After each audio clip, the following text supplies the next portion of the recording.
Film की शुरुआत 1127 ईस्वी से होती है, जब एक समूह अंग्रेज क्रूसेडर नाइट्स प्राचीन मिस्र से एक विशाल लाल माणिक पकड़ते हैं। वे इसे अपने किसी की समाधि में दफन कर देते हैं, उम्मीद करते हैं कि कोई इसे नहीं पाएगा। फिर दृश्य वर्तमान समय के लंदन में बदल जाता है, जहां एक निर्माण दल कई समाधियां ढूंढता है। वही स्थान में कई समाधियां। हेनरी जेकील नाम के एक वैज्ञानिक, जो जेकील एंड हाइड के प्रसिद्ध हैं। याद रखें, यह फिल्म एक सिनेमाई ब्रह्मांड के जन्म और मृत्यु की शुरुआत थी। स्थल की जांच करता है और संदेह करता है कि समाधि अमेनेत की कहानी से जुड़ी है। वह एक प्राचीन मिस्र की राजकुमारी थी, जिसे जानबूझकर मिटा दिया गया, हमारे ही लोगों द्वारा इतिहास से। प्राचीन मिस्र के एक फ्लैशबैक के माध्यम से हम राजकुमारी अमुनेत की कहानी देखते हैं, जो एक फराओ की एकमात्र बेटी थी। उसे योद्धा के रूप में प्रशिक्षित किया गया था और वह पिता के बाद शासन पर थी। पिता की नई शादी और दूसरे बेटे से उसकी योजनाएं विफल हो गईं, जो बाद में उत्तराधिकारी बन गया। इसके बावजूद राजकुमारी ने अपनी विरासत छोड़ने से इनकार कर दिया और मिस्र के मृत्यु देवता से एक समझौता किया। उसने उसे महान शक्ति का वादा किया यदि उसने उसकी मदद की किसी मानव शरीर को प्राप्त करने में, ताकि वे साथ में राजा और रानी के रूप में शासन कर सकें। फिर उसने उसे एक विशेष कटार दिया। खलकू को पकड़ते ही अपनी आत्मा को भौतिक रूप में स्थानांतरित करने के लिए अमुनेट को सुपर पावर मिल गई। उसका शरीर भी टैटू से ढक गया। उसकी आंखें लाल हो गईं और उसकी पुतलियां दोगुनी हो गईं। उसके बाद उसने अपने पिता के बेडरूम में प्रवेश किया और निर्दयतापूर्वक उसे, उसकी पत्नी और उनके नवजात बेटे को मार डाला, आगे बढ़ते यह सुनिश्चित करने के लिए कि उसे पकड़ लिया जाए। बाद में अमुनेट ने प्रेमी को बलिदान किया। देवताओं के सेठ को भौतिक रूप देने से पहले पुरोहितों ने हस्तक्षेप करके उसके प्रेमी को मार डाला। अपने परिवार को मारने के पापों के कारण अमुनेट को जिंदा मम्मी बनाने की सजा सुनाई गई और उसे सार्कोफेगस में सील किया गया।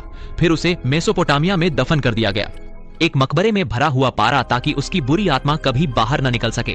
फिर दृश्य वर्तमान समय के युद्धग्रस्त इराक में बदल जाता है, जहां हम दो अमेरिकी मिलिशिया सार्जेंट निक मॉर्टन और कॉर्पोरल क्रिस वेल से मिलते हैं। आप कह सकते हैं कि निक की मौत होने वाली है क्योंकि उसका अंतिम नाम उतना कूल नहीं है। रुको, निक कौन निभाएगा? टॉम। भूल जाओ, वे वरिष्ठ आदेश तोड़ विद्रोही गांव में गाड़ी चला रहे। यह पता चलता है कि निक प्राचीन दुनिया की कीमती कलाकृतियों की तलाश करना चाहता है, जिन्हें वे स्मगल करके वापस ला सकते हैं और काला बाजार में बेच सकते हैं। हालांकि क्रिस स्पष्ट रूप से इसके खिलाफ है, क्योंकि इससे उन्हें मुसीबत हो सकती है और वह जगह भी सुरक्षित नहीं है। थोड़ी देर बाद दोनों पर हमला किया जाता है। सभी ओर से दुश्मनों द्वारा गोलीबारी हो रही है। वे लड़ने की कोशिश करते हैं, लेकिन उनका गोला बारूद खत्म हो रहा है। विद्रोही भारी संख्या में हैं, कोई दूसरा विकल्प नहीं है। निक विद्रोहियों को खत्म करने के लिए एयर स्ट्राइक का आदेश देता है। थोड़ी देर बाद कुछ सैन्य विमान पहुंचते हैं और गांव मिसाइलों से नष्ट हो जाता है, जो ऊपर से प्रक्षिप्त किए गए थे। उसके पास 3 हत्या की कत्लें नहीं थी। फिर कई विस्फोट होते हैं। पृथ्वी की ऊपरी सतह को ढाकर जमीन में एक छेद खोलते हैं।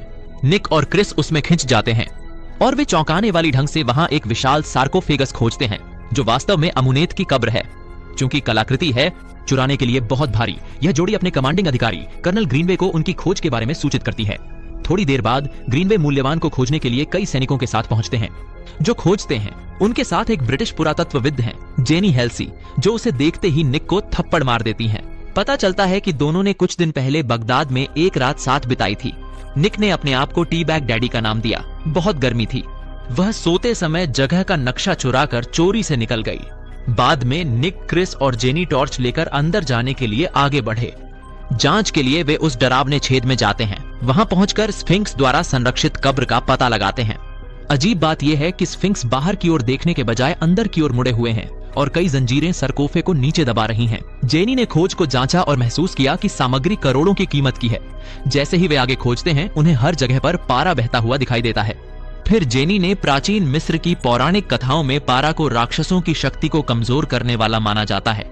ऐसे स्थान को देखकर क्रिस डर जाता है और जाने का सुझाव देता है, लेकिन बाकी लोग, इससे उस आदमी को गुस्सा आता है। इसलिए वह सरकोफे को स्थिर रखने वाली जंजीर को गोली मार देता है, जिससे यह तुरंत उठने लगता है। एक बड़ी संख्या में ऊंट मकड़ी अचानक से प्रकट होती हैं और उनमें से एक ने भी काट लिया। वह क्रिस है। इस बीच निक को राजकुमारी अमुनेट का एक दर्शन होता है, जो उसका धन्यवाद करती है और उसे मेरा चुना हुआ कहती है। लेकिन जेनी उसे वास्तविकता में वापस लाती है और स्थान से मकबरा निकालने में उसकी मदद मांगती है। इसके बाद वे सरकोफे को विमान पर रखते हैं और लंदन की ओर रवाना होते हैं।